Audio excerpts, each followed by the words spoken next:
Hello friends, आज हम आपके साथ डिस्कस करेंगे श्रीलंका के अंदर जो इकोनॉमिक क्राइसिस आज की डेट में खड़ा हो गया है, जिसकी वजह से फूड इमरजेंसी जैसे हालात वहाँ पैदा हो गए हैं। उसके अंदर चाइना का क्या रोल है और आने वाले समय में इंडिया पे उसके क्या इम्प्लीकेशंस हो सकते हैं। अगर हम आज की डेट में श्रीलंकन इकोनॉमी की बात करें तो श्रीलंका के पास जो उनका फॉरेन रिजर्व है उसकी वैल्यू 2.3 यूएस बिलियन डॉलर है। इतना पैसा उनके फॉरेन रिजर्व में है और जिसमें से 1.3 बिलियन आने वाले एक साल के अंदर श्रीलंका को जो उन्होंने चाइना से लोन लिया था उसका इंटरेस्ट पे करना है। तो जिससे ये क्लियर हो जाता है कि आने वाले एक साल में ये इकोनॉमी, श्रीलंकन इकोनॉमी और नीचे जाएगी और कोलैप्स होने की तरफ बढ़ेगी। अब इस पूरे के पूरे इश्यू पे हमें ये समझने की जरूरत है कि इसमें श्रीलंका के अंदर जो क्राइसिस है उसमें चाइना का क्या रोल है। चाइना ने डेट ट्रैप पॉलिसी के अंदर श्रीलंका की इकोनॉमी को कोलैप्स करने का काम किया है। डेट ट्रैप के अंदर चाइना जो भी लोन प्रोवाइड करता है किसी भी कंट्री को, वो कभी भी उसका इंटरेस्ट पब्लिक डोमेन में नहीं रखता, जिसकी वजह से उस लोन के ऊपर हाई इंटरेस्ट रेट चार्ज करके चाइना उस कंट्री को की इकोनॉमी को पैरालाइसिस करने का काम करता है। और वही हमें आज श्रीलंका में देखने को मिल रहा है।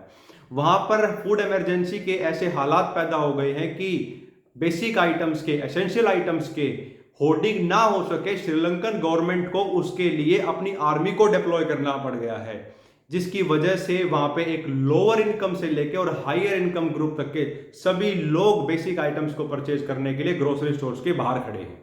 इस तरह के हालात वहां पैदा हो गए हैं।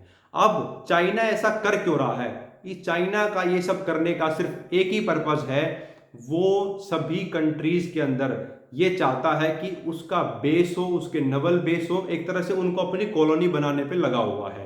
क्योंकि आज की डेट में इकोनॉमिक टर्म्स में चाइना काफी स्ट्रांग हो चुका है, दुनिया की सेकंड लार्जेस्ट बड़ी इकोनॉमी है।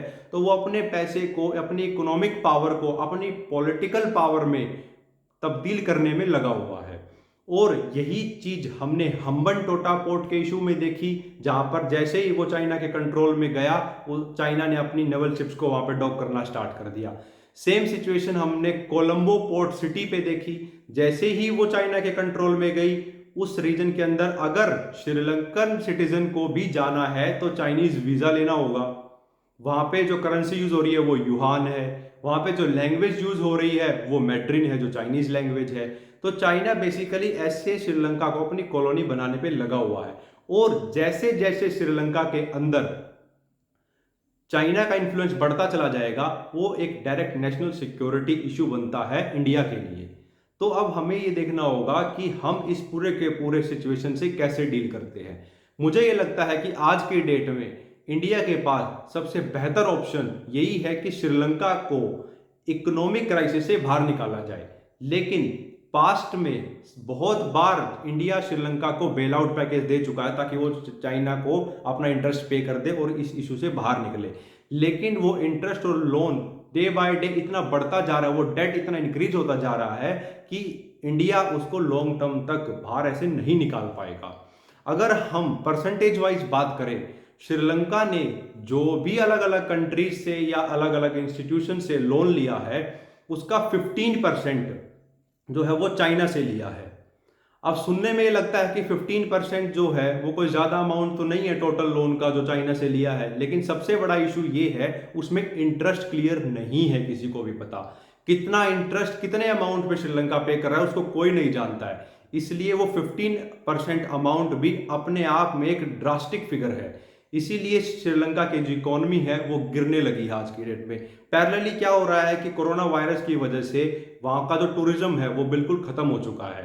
तो जितने भी इनकम, फॉरेन रिजर्व अर्न करने का इनकम सोर्स था श्रीलंका के पास, वो खत्म होता चला गया और वो लोन के सहारे चलने लगा। उस लोन के सहारे चलने की वजह से हाई इंटरेस्ट पे करने लगा।